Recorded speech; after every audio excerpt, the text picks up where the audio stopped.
Megan with AbelCine, and here with me is Snehal from Zeiss, and we are at the Chicago Cinema Tech Expo. Snehal, thanks for being here. Show me a little bit about what you have here in Chicago today.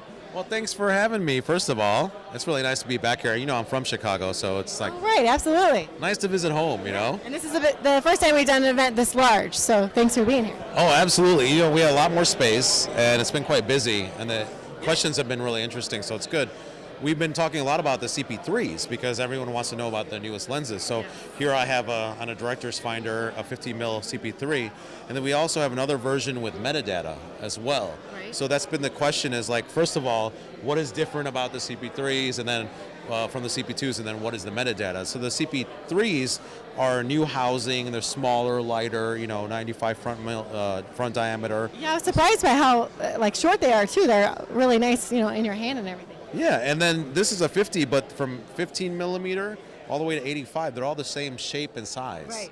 Slightly different weights, of course, because of the glass inside, but about the same shape and size, and all the rings fall into the same position, even up to 135. So if you're setting up wireless motors, everything's right in a row. So it's really easy to change from one focal length to another, because in real cinematography, you have to change focal lengths quite often, you know, for all kinds of different situations. So that's there. And then if we can grab one of those lenses over there. Absolutely.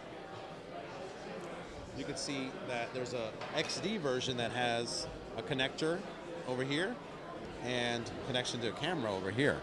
So this is actually communicating with the camera system, and it's communicating externally if you want to, sending the same type of data.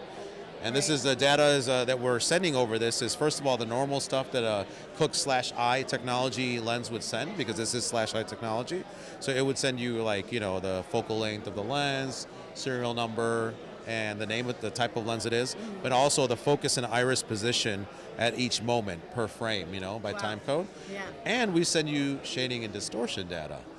So that actually helps a lot for VFX applications. Right. Is it when you do the shading and distortion. Right. So we're demonstrating actually on our computer system here. We have LiveGrade running. So we've hooked up with Pomfret software, and we're able to see live shading and distortion correction going on right now. So you can also see it on the TV screen as well. But we're able to see the live shading distortion. We're able to save that information on the Locket box right now, because the cameras don't yet see that information and record it. So we at least have another system that does that.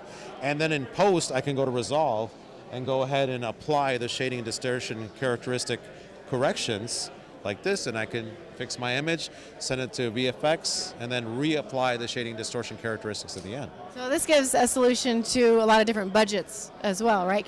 For, you know, different budget projects. Yeah, so what we did was we did two projects. One with Scott Anderson, who is a VFX supervisor, and he directed a sci-fi piece, so more of an upmarket, higher end thing where he's used to doing shading and distortion charts, where he has to like film lenses, all the various lenses used on a production against charts, and then profile them and do some work in computers. Right. And so he's like very used to doing that, and was so happy he had never had to do it again. Nice. If he had a lens like this. And then on the other end of it, we work with Rocket Jump, who's an Abel customer. And Abel, actually, you helped us out to work with Rocket Jump. And Rocket Jump is a company that had made their mark in YouTube. And so they're younger filmmakers, they're more independent, and we did a project with them called The Floor is Lava.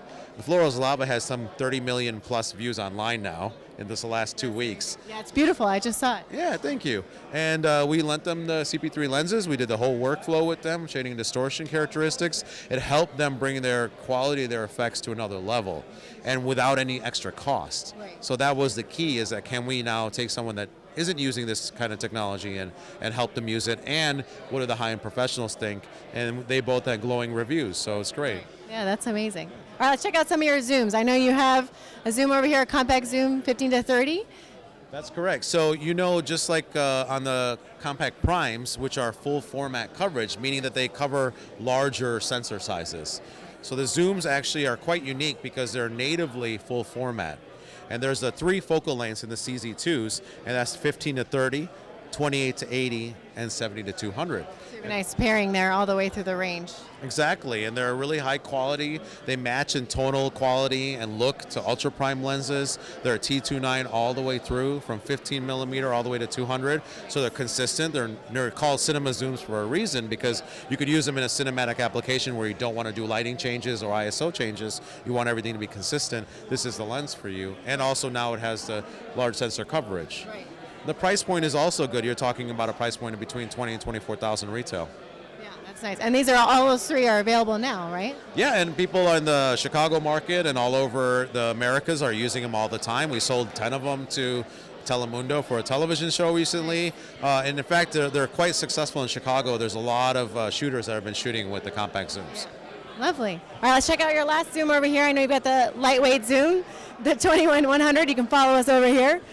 So tell me about this zoom. This is our baby, the 21-100, and this is not a full format zoom, but this is a Super 35 coverage zoom. So this covers a slightly smaller image circle, right, but perfectly fine for FS7, F55, Amira, Alexa, right, Red 8K Helium, Red 6K Dragon, all those approximately Super 35 sensors. This works great with it. It's got really low distortion. At 21, it's like 2 to 3% distortion.